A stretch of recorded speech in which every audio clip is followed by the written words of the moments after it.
మన ప్రభువును ప్రేరక్షకుడైన యేసుక్రీస్తు వారి పరిశుద్ధ నామం పేరిట ప్రత్యేకమైన వందనాలు తెలియజేస్తూ ఉన్నాను. అలాగే ఈరోజు మనకి స్వాతంత్రం వచ్చిన రోజు, బ్రిటిష్ వారి బానిసత్వం నుండి మన దేశాన్ని మనము పరిపాలించుకునే విధంగా ఒక మహా గొప్ప ధన్యకరమైనటువంటి రోజు. ఈ దినమునే స్వాతంత్ర దినోత్సవము అని పిలువబడి ఉన్నది. ఈరోజు 78వ స్వాతంత్ర్య దినోత్సవము. ఈ 78వ స్వాతంత్ర్య దినోత్సవం సందర్భంగా మీ అందరికీ ప్రత్యేకమైన శుభాకాంక్షలు తెలియజేస్తున్నాను. దేవుని మహాకృపను బట్టి మన దేశాన్ని మనమే పాలించుకునే విధంగా దేవుడు సహాయం చేస్తూ వచ్చాడు. అలాగే ఎందరో మహానుభావులు ప్రాణత్యాగాలు చేసి మన దేశానికి స్వాతంత్ర్యమును తీసుకొచ్చి ఉన్నారు. అలాగే మన దేశము భారతదేశము, హిందూ దేశము. మరి మన దేశం గురించి కూడా బైబిల్లో వ్రాయబడి ఉన్నది. హిందూ దేశం మొదలుకొని కుషు దేశం వరకు 127 సంస్థానములను అహష్వరోషు రాజు పరిపాలించెను అని దేవుని వాక్యంలో తెలియజేస్తుంది. ప్రియులారా, మన ప్రభువైన యేసుక్రీస్తు వారు మనకు కూడా దేవుడై ఉన్నాడు, మనకు కూడా ప్రభువారై ఉన్నాడు అని మనం గ్రహించవలసిన వారమై ఉన్నాం. యేసుక్రీస్తు ప్రభు మన దేశానికి సంబంధించిన దేవుడు కాదు అని కొంతమంది మాట్లాడుతూ ఉంటారు. బైబిల్ ఏం చెప్తుందంటే యేసుక్రీస్తు అందరికీ ప్రభు అయి ఉన్నాడు అని దేవుని వాక్యం తెలియజేస్తాం. మన ప్రభు అయిన యేసుక్రీస్తు వారిని మనం సొంత రక్షకునిగా అంగీకరించాం. ఆయన చేసిన త్యాగాన్ని గుర్తించాం. ఆయన బిడ్డలంగా మార్చబడ్డాం. దేశానికి, మతానికి, భాషకి సంబంధం లేదండి. దేవునికి, దేశానికి ఎలాంటి సంబంధము లేదు ప్రియులారా. మన దేవుడు సృష్టికర్త, ప్రపంచాన్ని సృష్టించినటువంటి సృష్టికర్త. ప్రపంచమంతా కూడా ఆయన మూలంగానే సృష్టించబడింది, విస్తరించబడింది, వృద్ధి చెందబడింది, ఫలిస్తూ వచ్చింది అనేటువంటి విషయాన్ని గ్రహించుకోవాల్సినటువంటి వారమై ఉన్నాం. అందు నిమిత్తం దేవుడు అంటున్నాడు, యెషయా గ్రంథంలో దేవుడు ఈ విధంగా తెలియజేస్తున్నాడు. 58వ అధ్యాయం 14వ వాక్యం, నా యందు భక్తి కలిగి నువ్వు జీవించినట్లయితే దేశము యొక్క ఉన్నత స్థలముల యందు నేను నిన్ను నిలబెడతాను అని దేవుని వాక్యం తెలియజేస్తాను. బైబిల్ గ్రంథంలో భక్తి కలిగిన వారు, బానిసలుగా ఉన్నవారు దేవుని సహాయం ద్వారా దేశం యొక్క ఉన్నతమైన స్థలములలో నిలిచి ఉన్నటువంటి వారిని మనం దైవ గ్రంథంలో చూస్తున్నాం కదా. దానియేలు గారు ఒకప్పుడు బానిస, కానీ ఆ బానిస దేవుని ఎరుగని రాజుకు బానిసగా వెళ్ళాడు. అతని నమ్మకత్వం, అతని మంచితనం ఆ దేశంలో ఒక ప్రధానిగా ఎదిగే విధంగా చేయలేదా? అలాగే యాకోబు కుమారులలో చిన్నవాడైనటువంటి యోసేపు, అతను కూడా అన్నల ద్వారా ద్వేషించబడి ఐగుప్తులకు అమ్మబడి ఒక బానిసగా బ్రతుకుతున్నప్పుడు దేవుడు అతనికి తోడై ఉన్నందున అతడు అంచెలంచెలుగా ఎదిగి దేశంలో ప్రధానిగా ఎదగలేదా? ఆయన యందు భక్తి కలిగినటువంటి వారిని ఏ స్థానంలో ఉంచాలని దేవుడు తన ప్రణాళికను సిద్ధపరిచాడో ఆ స్థానంలోనికి ఎక్కించగలిగిన దేవుడు మన ప్రభు అయిన యేసుక్రీస్తు వారు. అలాగే ప్రియులారా, బైబిల్ గ్రంథంలో ఇజ్రాయిల్ ప్రజలు కూడా ఒకప్పుడు ఐగుప్తు బానిసత్వంలో ఉండగా దేవాతి దేవుడు వారి మొర విని వారికి దేవుడు వాగ్దానం చేసినటువంటి స్వాతంత్ర భూమిలోనికి దేవుడు వారిని పంపించలేదా? అలాగే మనము కూడా ఒకప్పుడు బానిసలుగా ఉన్నాం, ఇతర దేశస్తుల క్రింద బానిసలుగా ఉన్నాం. మన పితరులు 78 సంవత్సరాల క్రితం బానిసలుగా ఉన్నారు.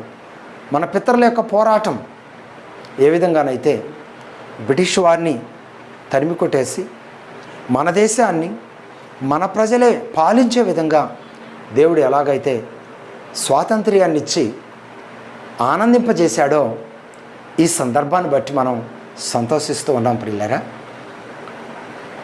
దేవుని వాక్యం కూడా తెలియజేస్తూ ఉంది.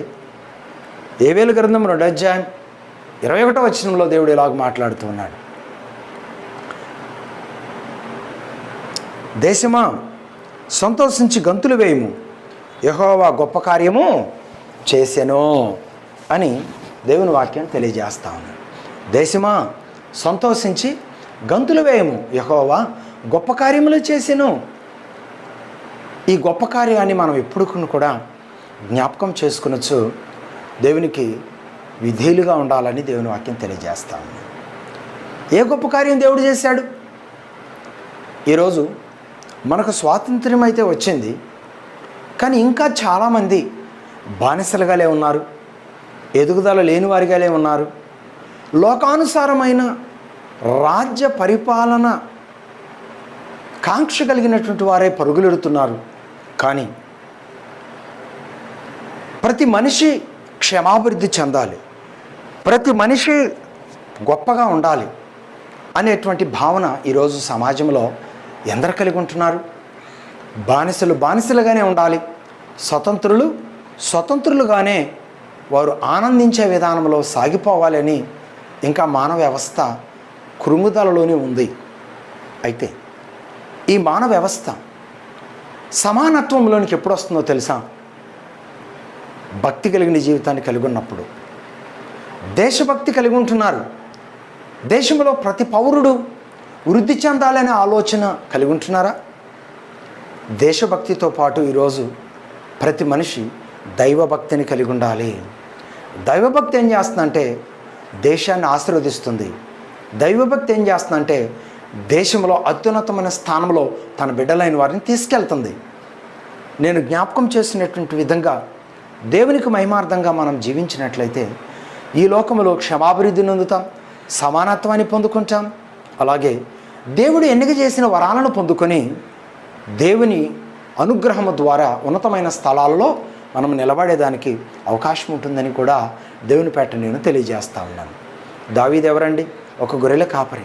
దేవుడు ఏం చేశాడు? తన దేశంలో రాజ్యాన్ని పరిపాలించే రాజుగా దేవుడు ఆశీర్వదించాడు. సౌలు ఎవరండి? ఒక గార్దిబాములను మేపువాడు. కానీ దేవుడు ఏం చేశాడు? ఆ దేశానికి ఒక ఉన్నతమైన రాజుగా ఏర్పాటు చేశాడు. అలాగే ప్రియులరా, మనం అనుకుంటున్నాం కదా, పేపర్లో చరిత్రను చూస్తూ ఉన్నాం కదా, మన ప్రధానమంత్రి గారు ఒక టీ షాపును మెయింటెనెన్స్ చేసుకునే వ్యక్తి అంట గుజరాత్లో. కానీ ఈరోజు ప్రధానమంత్రి అయ్యాడు. దేశానికి ప్రధానమంత్రి అయి దేశాన్ని పరిపాలన చేస్తున్నాడు. ఎవరిని ఏ స్థానంలోనికి దేవుడు తీసుకెళ్తాడో ఆయన ప్రణాళికలను బట్టి దేవుడు ఎన్నిక చేస్తాడు. దేశాన్ని ఏలుతూ ఉన్నటువంటి నాయకుల కొరకు మనం ప్రార్థన చేయవలసి ఉన్నది. ప్రధానుల కొరకు, మంత్రుల కొరకు, అధికారుల కొరకు మనము ప్రార్థన చేయవలసి ఉన్నది. ఈరోజు మన దేశం క్షేమంగా ఉండాలి, మన ప్రజలు క్షేమంగా ఉండాలి, మన దేశాన్ని పరిపాలిస్తున్న వారు క్షేమంగా ఉండాలని మనం ప్రార్థన చేయవలసిన రోజు ఈరోజు. క్రైస్తవులముగా, దేవుని బిడ్డలంగా మనం తప్పకుండా ప్రార్థన చేస్తూ వస్తూ ఉన్నాం దేవుడిచ్చిన వాగ్దానాన్ని బట్టి. అందునిమిత్తం స్వాతంత్ర్యాన్ని పొందినటువంటి మన దేశాన్ని బట్టి దేవుడిస్తున్న వాగ్దానం, దేశమా సంతోషించి గంతులు వేయము, యెహోవా గొప్ప కార్యము చేసెను. ఒకప్పుడు బానిసలుగా ఉన్నటువంటి మనలను దేవుడు స్వతంత్రులుగా చేసి, ఏ స్థితిలో నువ్వు ఉన్నా నీ తెలివితేటలను బట్టి, నీ త్యాగాన్ని బట్టి ప్రజలను పరిపాలించే నాయకునిగా దేవుడు నిన్ను లేవనెత్తటానికి సిద్ధంగా ఉన్నాడు. దేవుడు నీకు ఇచ్చిన స్థాయిని బట్టి నువ్వు దేవుని స్తుతించట్లో ఎల్లప్పుడూ నమ్మకస్తుడిగా ఉండాలని దేవుని వాక్యం అయితే తెలియజేస్తూ ఉంది.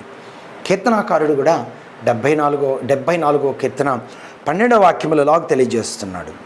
దేశములో మహారక్షణ కలుగజేయువాడు ఆయనే. దేశములో మహారక్షణ కలుగజేసే ఒక మహా గొప్ప దేవుడు మన ప్రభు అయిన యేసుక్రీస్తు వారు అని నువ్వు గమనించాలి. ఆ మహా గొప్ప రక్షణ నీవు పొందకపోతే లోక ఆశలతోనే నువ్వు ఆనందిస్తూ ఈ లోకయాత్ర ముగిస్తావు. అప్పుడు నీవు దేశంలో నీ ఇష్టానుసారంగా పరిపాలించే స్వాతంత్ర్యాన్ని అయితే నువ్వు పొంది ఉన్నావు, కానీ నీవు కలిగి ఉన్నటువంటి ఆ పాపము, ఆ శాపము నీలో నుండి తొలగిపోదు. దేశం యొక్క ఉన్నతమైన స్థానంలోనికి నువ్వు వెళ్ళాలంటే నీ కష్టాన్ని బట్టి నువ్వు వెళ్ళొచ్చు, మంచిదే. కానీ నీలో ఉన్నటువంటి పాప శాపముల నుండి నువ్వు విడుదల పొందాలంటే మాత్రం, పాపం అనేటువంటి బానిసత్వం నుండి నువ్వు విడుదల పొందాలంటే మాత్రం దేవుడు నీకు అవసరమై ఉన్నాడు. ఆ పాపము నుండి నిన్ను విడిపించగలిగినటువంటి అర్హత కలిగిన దేవుడు నీకు అవసరమై ఉన్నాడు. నీ పాపము నుండి నిన్ను విడిపించడానికి మన ప్రభువైన యేసుక్రీస్తు వారు ఆయన అమూల్యమైనటువంటి రక్తాన్ని చిందించున్నాడు కదా. ఆయన రక్తము ద్వారా నువ్వు కడగబడి ఉన్నట్లయితే నువ్వు పాపము నుండి, పాపమనే బానిసత్వము నుండి, పాపమనే దాస్యత్వము నుండి నీవు విడుదల పొందటానికి దేవుడు నీకు సహాయము చేస్తూ వస్తాడని కూడా దేవుని వాక్యం తెలియజేస్తూ ఉంది. అందుకే 2 కొరింథీ 3:17 వాక్యంలో ప్రభు అని అంటున్నాడు, ప్రభువే ఆత్మ, ప్రభు ఆత్మ ఎక్కడ ఉండునో అక్కడ స్వాతంత్ర్యము ఉండును. ప్రభు ఆత్మ నీలో లేదనుకోండి, నీలో ఏముంటుంది? లోకములో గొప్పతనం ఉంటుంది, కానీ ఆత్మశుద్ధి, పరిశుద్ధత, రక్షణ అనుభవం, దేవుని భయం ఉండదు కదా. అందుకే దేవుని ఆత్మ నీలో ఉన్నదనుకోండి, నువ్వెక్కడున్నా స్వాతంత్ర్యంగా జీవించే హక్కును దేవుని ద్వారా నువ్వు కలిగి ఉంటావు. కనుక ఆత్మ కలిగినటువంటి ప్రభు ఆత్మను నీవు ధరించుకునే వ్యక్తిగా ఉండాలి. అప్పుడు నువ్వెక్కడున్నా అద్భుతమైన స్వాతంత్ర్యాన్ని నువ్వు కలిగి ఉంటావు. సాతాను బానిసత్వము నుండి నువ్వు విడుదల పొందినటువంటి బిడ్డగా ఉంటావని దేవుని వాక్యం తెలియజేస్తూ ఉంది. 1 కొరింథీ 7:22 కూడా ప్రభు వలన పిలువబడిన దాసుడు ప్రభు వలన స్వాతంత్ర్యము పొందినవాడు. నీవు ఒకప్పుడు దాసుడుగా ఉన్నావు, ప్రభు పిలుపుని బట్టి ప్రభు వద్దకు వచ్చావు. ప్రభు నిన్ను పిలిచినప్పుడు నువ్వు దాసుడు, ప్రభు పిలుపులో నువ్వు నిల్చున్నావు కనుక నువ్వు ఇప్పుడు స్వతంత్రుడువు. ఆ స్వాతంత్ర్యమును, ఆత్మ సంబంధమైన స్వాతంత్ర్యమును నీవు కలిగి ఉండాలని దేవుడు కోరుతా ఉన్నాడు. గలతీయులకు రాసిన పత్రిక 5:1 ప్రభు అంటున్నాడు, స్వాతంత్రము అనుగ్రహించి క్రీస్తు వలన నీవు స్వాతంత్ర్యముగా చేయబడి ఉన్నావు. నీకు ఆ స్వాతంత్ర్యాన్ని అనుగ్రహించింది ఎవరు? ప్రభు అయిన యేసుక్రీస్తు వారు. ఆ క్రీస్తు వలన మాత్రమే నువ్వు ఆ స్వాతంత్ర్యాన్ని కలిగి ఉన్నావని దేవుని వాక్యం స్పష్టంగా తెలియజేస్తూ ఉంది. మరి దేవుని బిడ్డగా నిజమైన స్వాతంత్ర్యం నీ జీవితంలో నీవు కలిగి ఉన్నావా? ఆ నిజమైన స్వాతంత్ర్యం నేనేం చేస్తుందో తెలుసా? యోహాను సువార్త 8:31-32 ఇలాగ దేవుడు తెలియజేస్తున్నాడు, సత్యము గ్రహించి సత్యమునకు లోబడి నడుచే విధంగా స్వాతంత్ర్యము నిన్ను సిద్ధపరుస్తుంది. ఆ స్వాతంత్ర్యం నేనేం చేస్తుంది? ఆత్మ సంబంధమైన స్వాతంత్ర్యం. ఎబ్రీయులకు రాసిన పత్రిక 2:15 ప్రకారం మరణ దాస్యము నుండి విడిపించి నిన్ను ఒక విలువైనటువంటి గొప్ప స్వాతంత్ర్యకు సంబంధించినటువంటి వ్యక్తిగా నిన్ను నడిపిస్తుంది. దేవుని యొక్క ఆత్మను నీవు కలిగి ఉండటం ద్వారా నిజమైన స్వాతంత్ర్యమును నీవు కలిగి ఉన్నటువంటి వ్యక్తిగా దేవుని వాక్యం తెలియజేస్తూ ఉంది. రోమీయులకు రాసిన పత్రిక 6:18 తెలియజేస్తాం, పాపము నుండి విడిపింపబడి నీతికి దాసుడగుట ద్వారా నువ్వు దేవుడు అనుగ్రహించిన స్వాతంత్ర్యాన్ని నువ్వు కలిగి ఉండవచ్చునని దేవుని వాక్యం తెలియజేస్తూ ఉంది. మరి ఈ వాగ్దానాలన్నీ కూడా నీ జీవితంలో నీవు అనుభవించే బిడ్డగా ఉన్నావా? ఈ వాగ్దానాలన్నీ కూడా నీ జీవితంలో నువ్వు అనుభవించే బిడ్డగా ఉన్నప్పుడే నిజమైనటువంటి దేవుని సంబంధమైన స్వాతంత్ర్యాన్ని నువ్వు అనుభవిస్తావు, నువ్వు కలిగి ఉంటావు. స్పష్టంగా దేవుని వాక్యంలో నువ్వు నడవాలి. దేవుని వాక్యం కొరకు నువ్వు నిలబడాలి. సొంత ఆలోచనలతో ఈ లోకంలో ఏదో సాధించాలని పరిగెత్తున్నటువంటి నీ జీవితంలో ఏదో సాధించాను, ఏదో నేను అనుకున్నది జయించాను, గొప్ప వ్యక్తిగా నేను వర్ధిల్లాను అని చెప్పి ఒకవేళ నిన్ను నీవు గణపరుచుకోవటం కొనసాగిస్తూ ఉన్నావేమో, భూలోకములో ఉన్నతమైనటువంటి స్థానంలో ఉండి ధనాన్ని కలిగి ఉన్నతమైన స్థితిని కలిగి సమృద్ధి కలిగినటువంటి వారు ఉన్నారు. బైబిల్ గ్రంథంలో మనం జ్ఞాపకం చేసుకున్నట్లయితే ధనవంతుడు ఉన్నాడు, పేదలాజరు ఉన్నాడు. ధనవంతుడు ఈ లోకములో తనకు కలిగిన దానిని బట్టి సంతోషించు, ఆనందించుచు గొప్ప ఉన్నతమైనటువంటి ఈ లోకములో స్థితిని కలిగి ఉన్నాను, నేను గొప్ప ధన్యుణ్ణి. ఇదిగో ఈ హీనంగా ఉన్నటువంటి లాజరు, ఈ హీనంగా ఉన్నటువంటి ప్రజలు చాలా హీనమైన వారని చెప్పి తను అనుకున్నాడు. లోకంలోనైతే అతడు గొప్పవాడుగానే ఉన్నాడు. కానీ అతను మరణించాడు, లాజరు మరణించాడు.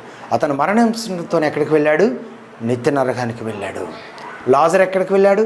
అబ్రహాము రొమ్మున ఆనుకునే గొప్ప ధన్యతను, గొప్ప భాగ్యాన్ని సంపాదించుకునే స్థానంలోనికి ధనవంతుడు వెళ్ళలేదు, కానీ పేదలాజరు మాత్రమే వెళ్ళాడు. ఈ లోకములో గొప్ప స్థితి, లోకములో ఆనందించడానికి, ఈ శరీర సుఖాన్ని ఈ లోకములో నువ్వు అనుభవించటానికే మాత్రమే ఉపయోగపడుతుంది. కానీ ఈ శరీరాన్ని విడిచిన తర్వాత ఈ భూలోకములో నీ స్వాతంత్రపు హక్కును నువ్వు కోల్పోయిన తర్వాత, మరణమైన తర్వాత జీవించే హక్కును కోల్పోతావు. జీవించే హక్కును కోల్పోయిన తర్వాత మట్టిలో కలిసిపోతావు, కట్టెలపై కాలిపోతావు. ఆ తర్వాత నీ కొరకు సిద్ధపరిచిన అసలు సిసలైన జీవితం అక్కడ ప్రారంభమవుతుంది. ఈ లోకంలో ఈ జీవితమే గొప్ప జీవితం అని చెప్పి ఈ లోకంలో నువ్వు ఒకవేళ ఆశపడుతున్నావేమో, ఈ లోకంలో నువ్వు ఎలా జీవించినా ఈ లోకంలో జీవిస్తున్న నీవు దేవునికి మహిమార్థంగా జీవించాలనే ఆలోచన కలిగి ఉన్నావా?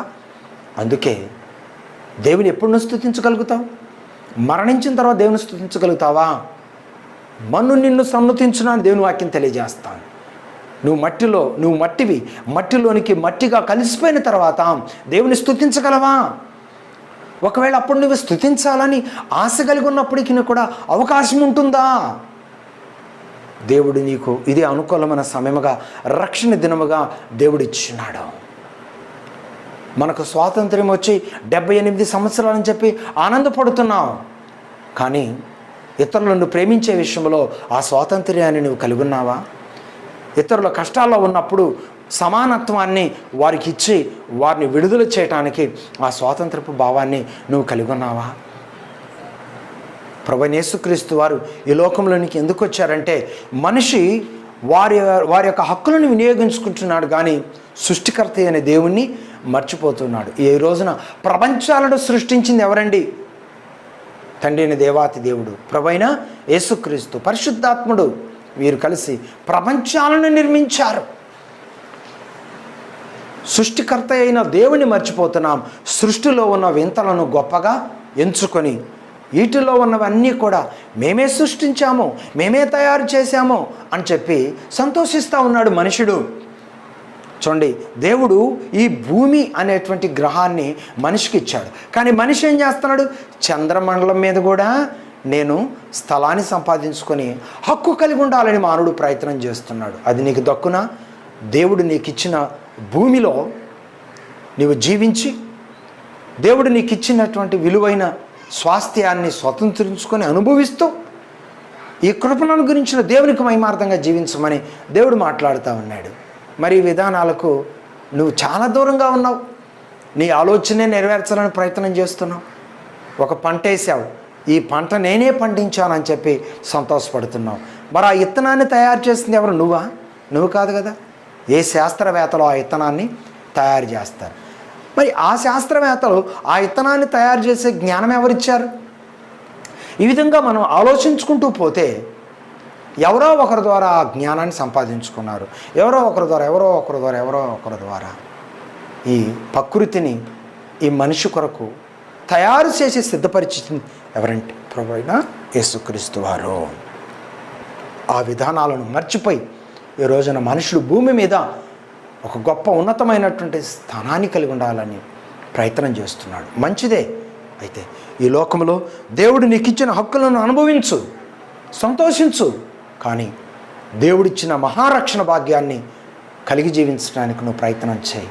అలాగే ప్రభువుని ఎరగని వారు, రక్షణ సంకల్పాన్ని ఎరుగని వారు ఈ లోకంలో ఇష్టానుసారంగా జీవించవచ్చు. ప్రభువైన యేసుక్రీస్తు వారిని ఒక విదేశీ దేవుడుగా, ఆయన మన దేవుడు కాదని చెప్పి కించపరిచే విధంగా ఈ లోకంలో ఉన్న ప్రజలు ఆలోచనలు చేస్తూ ఉండవచ్చు, వారి అనుభవాలని అప్లై చేస్తూ ఉండవచ్చు. కానీ ప్రభువైన యేసుక్రీస్తునందు విశ్వాసం కలిగినటువంటి వ్యక్తిగా ఈరోజు నీవు నేను చేయవలసిన పని ఏంటో తెలుసా? దేశం యొక్క రక్షణ కొరకు మనం ప్రార్థన చేయాలి. మన దేశంలో ఉన్న ప్రజలందరూ ఆయన నామం పేరట మోకరించి ప్రార్థించే విధంగా రక్షణ పొందాలని మనం ప్రార్థన చేయవలసినటువంటి వారమై ఉన్నాం. మన ప్రధానులు మంచి పరిపాలన చేయాలి, మన ప్రధానులు మారాలి, మన యొక్క ముఖ్యమంత్రులు మంచి పరిపాలన చేయాలి, వారికి దేవుని సహాయం తోడుగా ఉండాలి, వారు మారాలి. ఏమండి, చిన్న అధికారి మొదలుకొని గొప్ప అధికారి వరకు దేశంలో ఉన్న ప్రతి అధికారి కూడా మంచి పరిపాలన ప్రజలకు ఇవ్వాలి, మారాలి. దేవుని బిడ్డలుగా దేవరాజ్యాన్ని దేవుని యొక్క రాజ్యాన్ని స్వతంత్రించుకునే వారిగా ఈ లోకంలో వారు మారు మనసు పొందాలి. దేశమా సంతోషించి ఆనందించి గంతులు వేయి అని దేవుడు అనుగ్రహించినటువంటి ఆ శ్రేష్టమైన రక్షణ సంకల్పాన్ని మన దేశము అనుభవించే విధంగా మన దేశం కొరకు మనం ప్రార్థన చేయాలి. మన యొక్క పరిపాలకులు మారాలని మనం ప్రార్థన చేయాలి. ప్రార్థన చేసి దేవుని చేతులకు దేశాన్ని అప్పగించినప్పుడు దేశం యొక్క సరిహద్దులను దేవుడు ఆశీర్వదిస్తాడో, మన దేశాన్ని పరిపాలిస్తున్న నాయకులను దేవుడు దీవిస్తాడో, అత్యున్నతమైనటువంటి మహిమ ఘనత ప్రభావాలు ప్రతి మనిషికి అనుగ్రహించే విధంగా ప్రభు సహాయము ఎల్లప్పుడూ మనకివ్వాలని ఆయన యొక్క హస్తములు చాపి మన దేశం పైన ఆయన హస్తాలు ఎల్లప్పుడూ ఉంచుతాడు. దేవుని కాపుదల ఎలా ఉంటుందో తెలుసా? దేశము దేవుని యొక్క కాపుదల ఎలా ఉంటుందో తెలుసా? యెహోవా కన్నులంట సంవత్సరం ఆరంభం నుండి సంవత్సరం ముగింపు వరకు ఆయన కన్నులంట ఎల్లప్పుడూ తనకిష్టమైన ప్రజల మీద ఉంటాయంట. మరి మనమేం కోరుతున్నాం? అయ్యా, మేమైతే ఈ దేశంలో నీకు ఇష్టమైన ప్రజలుగా జీవిస్తున్నాం, నీ కనుదృష్టి నీ హస్తపు నీళ్ళలో మా దేశాన్ని కూడా ఉంచి భద్రం చేయి ప్రభువా అని క్రైస్తవులు అనబడుతున్నారు, దేవుని బిడ్డలు అనబడుతున్నటువంటి వారము ప్రార్థన చేస్తూ వస్తున్నాం. ఈ యొక్క బ్రిటిష్ బానిసత్వం నుండి భారతదేశము స్వతంత్ర దేశంగా మారాలని స్వాతంత్ర సమరయోధులు ఎందరో